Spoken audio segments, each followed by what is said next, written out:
오늘은 시편 94편 말씀을 봉독하겠습니다. 시편 94편 1절부터 23절까지의 말씀입니다. 시편 94편 1절부터 23절까지의 말씀. 시편 94편 1절부터 23절 함께 봉독합니다. 여호와여, 복수하시는 하나님이여, 복수하시는 하나님이여, 빛을 비추어 주소서. 세계를 심판하시는 주여, 일어나사 교만한 자들에게 마땅한 벌을 주소서. 여호와여, 악인이 언제까지 개가를 부르리이까? 그들이 마구 짓거리며 오만하게 떠들며 죄악을 행하는 자들이 다 자만하나이다. 여호와여, 그들이 주의 백성을 짓밟으며 주의 소유를 곤고하게 하며 과부와 나그네를 죽이며 고아들을 살해하며 말하기를 여호와가 보지 못하며 야곱의 하나님이 알아차리지 못하리라 하나이다. 백성 중에 어리석은 자들아, 너희는 생각하라. 무지한 자들아, 너희가 언제나 지혜로울까? 귀를 지으신 이가 듣지 아니하시랴? 눈을 만드신 이가 보지 아니하시랴? 뭇 백성을 징벌하시는 이, 곧 지식으로 사람을 교훈하시는 이가 징벌하지 아니하시랴? 여호와께서는 사람의 생각이 허무함을 아시느니라. 여호와여, 주로부터 징벌을 받으며 주의 법으로 교훈하심을 받는 자가 복이 있나니, 이런 사람에게는 환난의 날을 피하게 하사 악인을 위하여 구덩이를 팔 때까지 평안을 주시리이다. 여호와께서는 자기 백성을 버리지 아니하시며 자기의 소유를 외면하지 아니하시리로다. 심판이 의로 돌아가리니 마음이 정직한 자가 다 따르리로다. 누가 나를 위하여 일어나서 행악자들을 치며 누가 나를 위하여 일어나서 악행하는 자들을 칠까? 여호와께서 내게 도움이 되지 아니하셨더라면 내 영혼이 벌써 침묵 속에 잠겼으리로다. 여호와여, 나의 발이 미끄러진다고 말할 때에 주의 인자하심이 나를 붙들어 싸우며 내 속에 근심이 많을 때에 주의 위안이 내 영혼을 즐겁게 하시나이다. 율례를 빙자하고 재난을 꾸미는 악한 재판장이 어찌 주와 어울리리이까? 그들이 모여 의인의 영혼을 치려하며 무죄한 자를 정죄하여 피를 흘리려 하나, 여호와는 나의 요새이시요 나의 하나님은 내가 피할 바위이시라. 그들의 죄악을 그들에게로 되돌리시며 그들의 악으로 말미암아 그들을 끊으시리니 여호와 우리 하나님은 그들을 끊으시리로다. 아멘. 오늘 시편은 하나님께서 이 세상의 공의를 어떻게 이루시는가에 대한 신앙의 고백과도 같은 그러한 말씀입니다. 하나님께서는 이 세상을 하나님의 법도대로 다스리십니다. 그렇기 때문에 우리가 하나님의 법도를 바라보는 믿음의 눈, 소망을 갖지 아니하면 이 세상을 적어도 이해하지 못할 뿐 아니라 이 세상의 모순과 불평, 불만으로 인하여 우리가 온전히 살아가지 못할 것입니다. 그런데 오늘 말씀에서도 가장 많이 등장하는 단어가 바로 질문하는 단어로 하나님 앞에 갖는 그 저자의 의문을 표현하고 있습니다. 우리가 때로는 이제 우리가 하지 않은 일을 잘 못된 결과로 받았을 때에는 그저 섭섭하고 안타깝겠지만, 열심히 했다고 생각할 때에, 바르게 살았다고 생각했는데 원하는 일을 이루지 못했을 때는 참 애석해합니다. 그런데 잘못된 방법으로 살아가는 사람들, 악한 괴계를 꾸미며 살아가는 사람들이 오히려 의롭게 살아가려고 하는 사람보다 형통한 것 같은 모습을 보일 때, 우리는 이 세상의 정의에 대해서 불만하고 또한 바르고 틀린 것에 대해서 나름대로의 판단으로 우리 마음이 흐트러질 때가 있습니다. 그때에 꼭 붙들어야 할 것이 바로 여호와의 공의입니다. 공의로우신 하나님은 어떤 분이신가? 때로는 의인이 고난을 받고 또한 악인이 형통하는 것 같은 그러한 악인의 횡포 가운데에서 우리가 어떤 믿음의 자세를 가져야 할 것인가? 오늘 말씀을 통해서 복수하시는 하나님과 그 하나님의 심판하시는 공의에 대한 관계의 대해서 우리가 생각해 볼 수 있는 아주 중요한 본문이 오늘 시편 94편 되어지는 것입니다. 특별히 하나님께서 의인을 어떻게 축복하시고 또한 어떻게 악인을 징벌하시는가, 어떻게 그 하나님의 공의를 이루시는가에 대한 고백을 담고 있습니다. 그리고 이제 말미에 가서 보면 약자들을 학대하고 그리고 횡포를 일삼는 악인들이 개가를 부르지 못하도록 하나님의 궁극적인 심판이 임할 것을, 그러한 그 소원을 가지고 앙망하는 그러한 기도를 아뢰고 있는 것을 우리가 보게 됩니다. 특별히 오늘 말씀 1절과 2절에 보면 복수하시는 하나님, 복수하시는 하나님. 때로는 우리가 이 복수라고 하는 단어는 참 부담스럽게 느껴지는 단어입니다. 그리고 마치 이 보복하고 그리고 안갚음하는 이 모든 일련의 행위들이 넉넉한 마음의 평안을 가져오게 하지는 않습니다.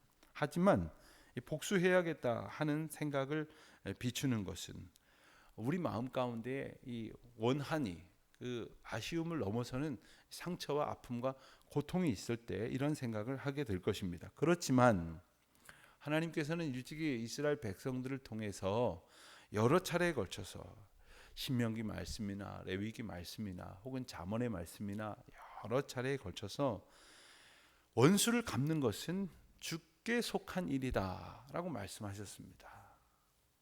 여러분, 사람이 억울한 일을 당할 때가 있습니다. 그러나 그 억울한 일을 당한 것을 안갚음하려다 보면 짓지 않아도 될 수 있는 죄를 짓게 만듭니다. 구약에 보면 참 많은 분들이 읽다가 이해가 잘 안 된다, 뭔가 잘못됐다 이런 생각을 하게 되시는 그러한 내용들이 나오는데, 그게 바로 그 도피성에 관한 하나님께서 주신 규례입니다. 요단강 동편의 3곳 또 서편의 3곳, 그 6군데의 성읍을 지정하여서 그 성 안으로 만약에 사람을 죽이거나 이런 중대한 범죄를 저지른 사람이 그 안으로 숨어 들어가면 거기서 그를 보호해 준다는, 그가 피할 수 있도록 허용해 준다는 취지의 제도입니다. 자, 사람을 죽였습니다. 혹은 그 이상의 악한 일을 했을 때 그 성 안으로 들어가서 피할 수 있다고 하는 것이 사실 생각해 보면 얼마나 모순인 것처럼 느껴집니까? 그러나 가만히 보면 그것은 그를 피할 수 있도록 해주는 것이 그 제도의 핵심이 아닙니다. 그를 오히려 막아줌으로써 그에게 원한을 갖고 있는 사람이 그를 죽이겠다고 또 달려드는, 그래서 또 다른 죄를 저지르게 하지 않게 하시려는 하나님의 피해자에 대한 보호의 조치이기도 한 것입니다. 가만히 보면 도피성이 물론 좁은 감옥은 아닙니다만, 도피성에 이미 들어가고 나면 오히려 그 안에서는 피할 수 있을 것 같지만 거기에서부터 어떠한 이동이나 자유를 보장받을 수 없습니다. 일종의 좀 넓은 감옥인 셈이기도 한 것이죠. 궁극적으로는 예컨대 원한을 가진 자가 그 원한을 갚겠다고 또 살인을 저지르면 또 다른 살인자가 되고 또 다른 죄인이 되고 또 다른 폭행자가 될 수밖에 없는 그러한 인간의 악순환을 하나님께서는 끊어내시고 이 억울한 모든 것을 하나님께서 보수하시겠다 하는 하나님의 주권으로, 하나님의 속한 권한으로 말씀하시면서 사람들이 직접 원수를 갚지 못하도록 금지하셨던 것입니다. 그래서 오늘 시편의 저자는 악인에 대한 심판을 하나님께 맡기고 인내한다고 하는 것은 환난과 핍박을 당하는 모든 성도들이 가져야 할 신앙의 모범적인 자세다라고 이제 권면하는 말씀인 것입니다. 때로 우리가 그런 살인을 저지르고 또 보복을 하기 위해서 사람을 죽이겠다고 쫓아드는 그러한 극악한 상황이 아니더라도 때로는 아주 작은 일에서부터 이와 같은 상황을 만날 수 있습니다. 혹 누가 나를 듣기 싫은 소리를 했다고 해서 나는 오히려 막 더한 얘기를 퍼부어서 내가 가지고 있는 그 마음을 오히려 씻어낼 수 있을 것이라고 생각하기도 합니까? 혹은 다른 것을, 내가 들은 이야기가 사실은 내가 드러나고 싶지 않은 이야기임에도 불구하고 그것 때문에 화가 난다고 나는 있지도 않은 이야기까지 막 덧붙여서 퍼뜨림으로써 그것으로 안갚음할 수 있다고 생각할 때가 혹 없습니까? 우리는 모든 문제를 하나님 앞에 맡길 때에 로마서 5장에서 우리에게 권면하셨던 것처럼 그때의 환난은 인내를 가져다 주고 또 인내는 연단을, 그리고 연단은 소망을 이루게 하시는 하나님의 복을 얻게 될 수 있을 것입니다. 또한 오늘 시편의 저자는 하나님의 권한, 복수하지 않게 하시고 그 모든 그 하나님의 공의를 세워가신 하나님의 권한을 하나님의 백성들이 침해하지 않음으로 온전한 하나님과의 관계를 우리가 믿음으로 살아갈 수 있게 된다는 것도 일러주고 있습니다. 3절부터 대략 11절까지의 말씀을 보면 하나님 앞에서 살아가는 그 의인의 삶의 모습과 악인의 태도가 대조적으로 이제 비교가 되고 있습니다. 4절에 보면 마구 짓거리며 오만하게 떠들며 죄악을 행하는 자들, 그리고 그들은 주의 백성을 짓밟고 주의 소유를 곤고하게 하고 과부와 나그네를 죽이며 고아들을 살해한다고 했습니다. 그러면서 말하기를 7절 말씀에 보면 여호와가 보지 못하며 야곱의 하나님이 알아차리지 못하리라. 사람들도 모를 것이며 하나님도 못 봤을 것이다. 하나님도 모를 것이다. 이것은 얼마나 참남한 하나님 앞에서의 망극한 아주 도발이 되는 것입니까? 이러한 태도를 지닌 사람들, 이러한 태도를 가진 이들을 징벌하시는 하나님, 또한 하나님께서 공의를 세우시기 위해서 하나님 앞에 마땅한 태도를 취하지 못하고 살아가는 모든 악한 행실의 사람들을 하나님의 법도 가운데서 하나님의 뜻대로 다스리시기를 시편은 저자는 고백하고 있는 것입니다. 그렇지만 우리는 어떤 고백을 붙들어야겠습니까? 10절 11절 말씀을 보면 뭇 백성을 징벌하시는 이, 곧 지식으로 사람을 교훈하시는 이가 징벌하지 아니하시랴. 여호와께서는 사람의 생각에 허무함을 아시느니라고 말씀하셨습니다. 하나님께서 모든 것을 아신다고 하는 사실, 우리가 하나님 되심을 고백할 때에 전지전능하신 하나님 이렇게 고백을 하십니다. 여러분, 우리가 사람들이 내가 알기를 원하는 어떤 것을 알지 못함으로 인해서 때때로 얼마나 섭섭할 때가 있습니까? 내가 얼마나 이 일의 가운데에 혹은 그 사람을 위해서 혹은 공동체를 위해서 혹은 어떤 상황으로 인해서 내가 얼마나 애쓰고 수고했는지를 남들이 알아주지 않는 것으로 인하여 얼마나 섭섭합니까? 내가 얼마나 억울합니까? 내가 얼마나 괴롭습니까? 내가 얼마나 아쉽고 힘든 삶을 살아가고 있습니까? 그러나 사람들은 혹 보고도 알지 못할 때가 있고, 또한 알지 못할 때도 있고, 또한 알기 원하지 아니하여서 알지 못할 때도 있습니다만 하나님께서는 모든 것을 아신다 이렇게 고백하고 있지 않습니까? 특별히 12절부터 이어지는 말씀을 보면 악인에 대한 하나님의 궁극적인 심판을 확신하는 시편 저자의 인내와 또한 우리의 삶이 어떠한지를 이제 돌아보는 그러한 대조되어지는 그러한 말씀을 우리가 보게 됩니다. 그래서 오늘 시편의 말씀을 보면 시편 저자는 여호와 하나님을 나의 요새시오, 22절에 보는 대로 나의 하나님은 나의 피할 바위시라 이렇게 고백하고 있습니다. 또한 그들의 죄악을 그들에게로 되돌리시며 그들의 악으로 말미암아 그들을 끊으시리니 여호와 우리 하나님이 그들을 끊으시리로다. 하나님의 주권, 하나님의 공의 앞에 우리가 살아가고 있다 하는 것이죠. 때때로 이 억울함을 삭히지 못하여 괴로워하는 분들을 우리는 종종 보게 됩니다. 물론 겪지 아니한 사람은 상상조차 할 수 없는 그러한 억울함을 품고 살아가는 사람이 있습니다.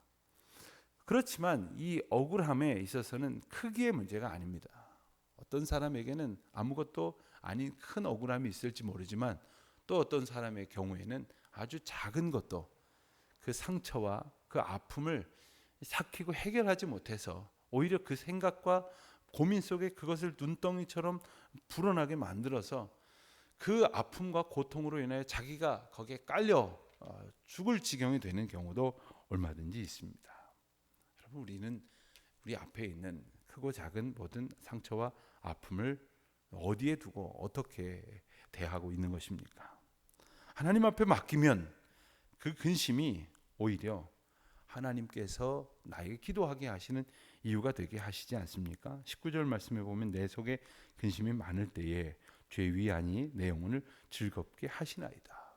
여러분, 우리가 어려운 일을 만날 때 기도하게 되어진다면, 그래서 그 기도 가운데에 하나님의 말씀을 더 깊이 붙들고 더 묵상하며 또한 하나님을 더 감격적으로 만나게 된다면, 그리고 그 하나님의 말씀으로 위로를 얻을 수 있게 된다면, 사실 그 문제가 해결되기 이전이라도 해결된 것보다 더 큰 은혜와 만족을 누리게 될 것입니다.